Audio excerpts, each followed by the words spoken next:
Living God, may your gospel dwell in our hearts to inspire us in all the days of our life.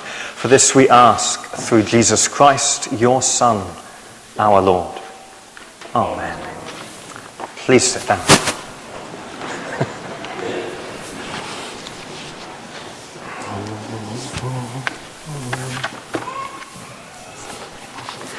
I kind of feel this is warning enough that something's about to happen. You may need to rotate a little in your seats because I'm going to be walking backwards and forwards. She was a Syro-Phoenician woman. No. Thank you very much. She was a Gentile. That's better. I can do that. Why they never called me up for the cricket team, I can't imagine. She wasn't one of them. Does it count if you catch it with 3 fingers after 3 bounces? She was from across the river. Thank you very much. She was from across the sea. Oh, getting better now. She was from another country. Oh boy.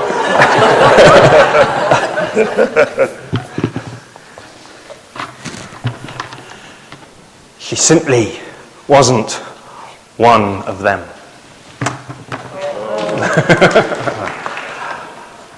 You can put whatever characteristics you like to this situation. You can remember the story of the Good Samaritan, where the one needed healing and the one offering healing were from opposite sides of the fence, opposite sides of the divide. You could paint it in terms of sports teams, those who would never talk to one another. I'm not going to suggest any names, lest I fall into a trap.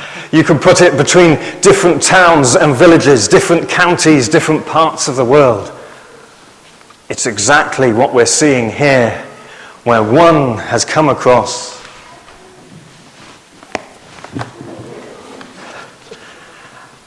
and she's not one of them. She's not one of the promised people. She's not the one to whom Jesus thinks he's been sent. And even he is surprised by the power of God to heal in that situation.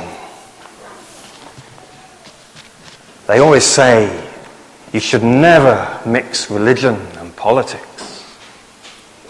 To which, of course, the answer is, don't be so daft. Religion is all about politics because it's all about people.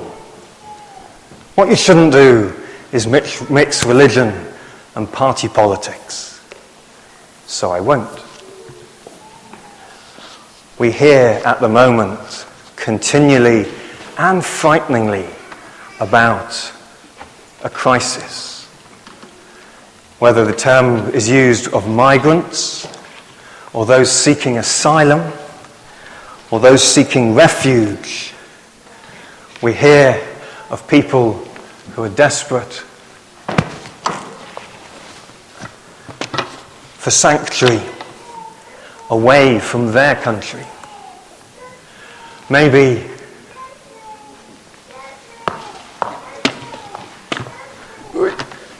I don't think I should go under the ladies' skirts to get Thank you very much, man.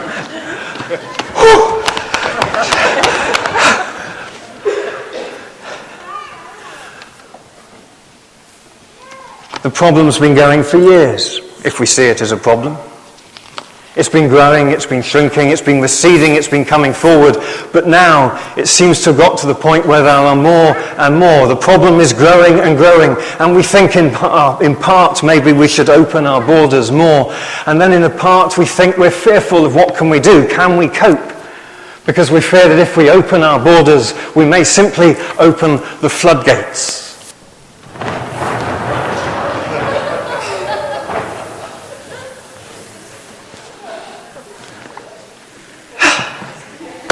I wonder if I could have a few people to help.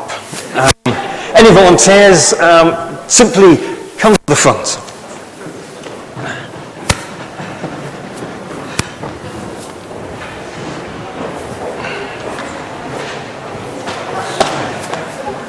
Big bucket, big bucket.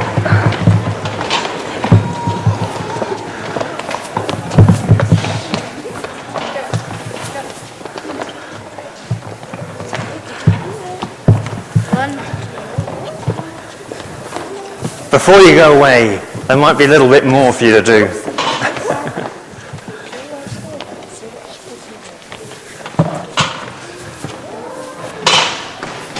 Wow.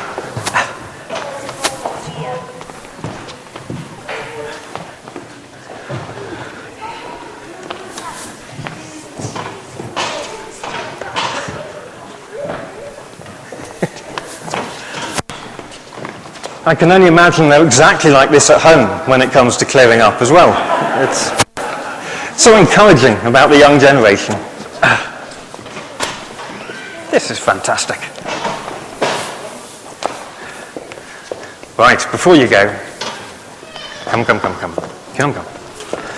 Right, if you could just park that way a little, because your fans and adoring colleagues want to be able to see you. Could I borrow you for a moment? Could you put your hands like that, a bit like a bowl? How many can we fit in your hands? 3.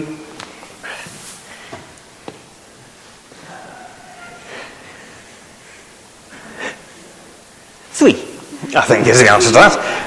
Could I borrow your hands to make the bowl a bit bigger if you stand opposite each other? 5. Could I borrow your hands to just go, hang on, we'll come to you in a second.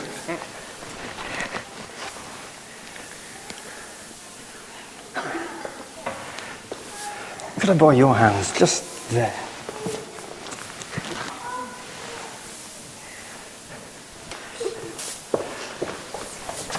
Could I borrow your hands just there?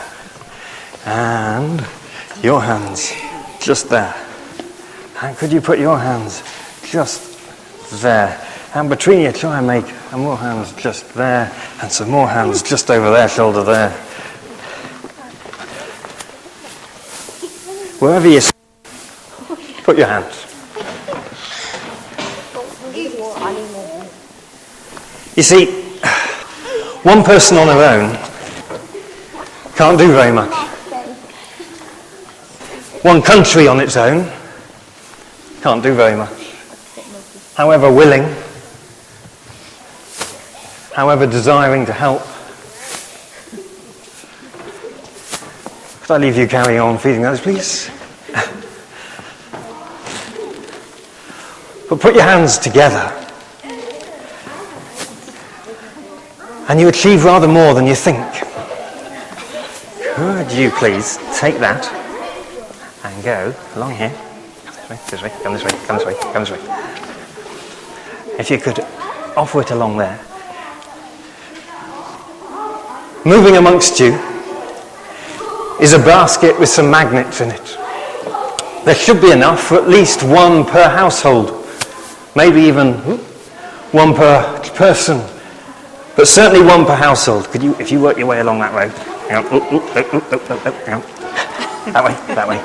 If you go to each pew, and I'll go down this side. How's that? Like to take one? You see, what we can do in this extraordinarily complex situation is pray.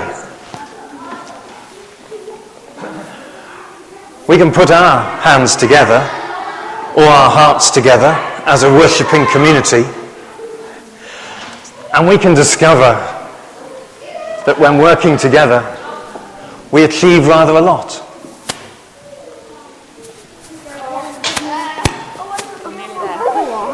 One person can hold 3 balls. 2 people, it turns out, can hold 7, greater than the sum of their parts. And the number goes up exponentially, I think that's the word. As the Archbishop of Canterbury said, there is no simple answer to this crisis, and no one should think that there is. It is neither one response nor the other. It is many and it is varied. And at this distance we may feel that we can't do anything. that we are utterly impotent to help. We may feel we have no resources to offer whatsoever, and that we are too far, even in the few miles that are covered in this country, to be able to assist those who are seeking help, or to direct the minds of those who lead our nation. But we have an extraordinary thing to offer. We have the promises of a God who says, I will. And we have a gospel that says it will heal, and it will break beyond boundaries, and it will go far beyond our expectations, and it will exceed even that which the Christ himself thought might be possible or appropriate. That is why I speak of faith driving out fear. And so we're invited to pray. And it used to be the tradition, as you may notice when we celebrate communion, that when one prayed, you stood and you placed your hands out in front of you, palm upwards, hands open, as if you are both offering to God those for whom you are praying and receiving from God all that he can offer. Put your hands out and work together, and we can hold this situation before God in prayer. We can hold these people before God in prayer. We can hold our nation and its leaders before God in prayer. Those who do have to make decisions, those who do have to say to those seeking refuge, seeking asylum, seeking peace and security, they have to say what we can offer and what we will do.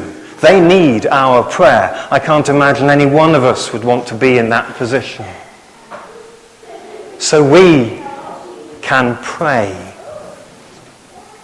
You have received or are receiving a prayer at this moment. I invite you to read it.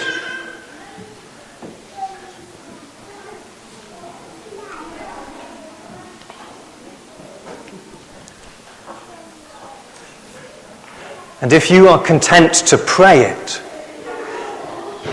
then I invite you to place it upwards in the palm of your hand and to stand, please.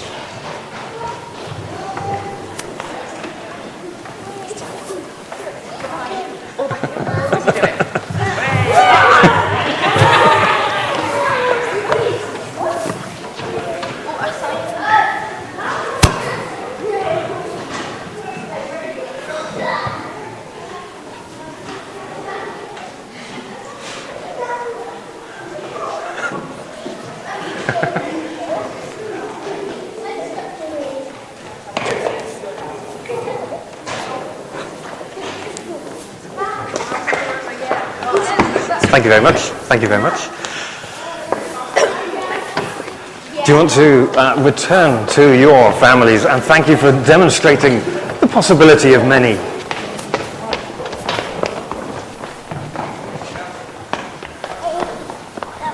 As we just wait for the basket of prayers to make its way around the balcony,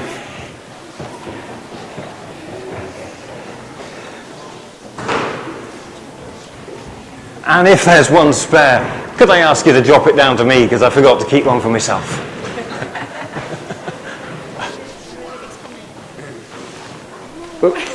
Thank you.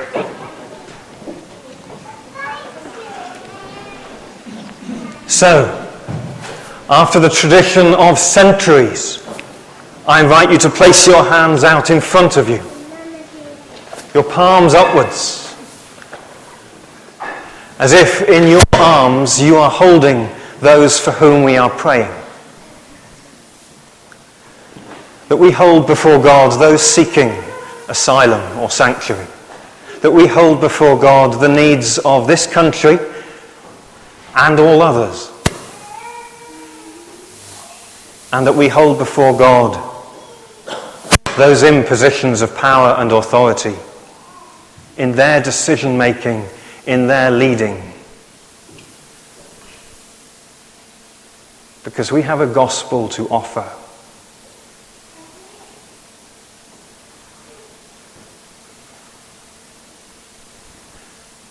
And I invite us to pray together. God of compassion, You regard the forsaken and give hope to the crushed in spirit. Strengthen our wills and give us the courage to strive for the freedom of all your children and to bring all your ransomed creation to the true peace of your kingdom. Amen. And if someone asks, what did you get from church today? You didn't get a fridge magnet. You got prayer. God bless you. Amen.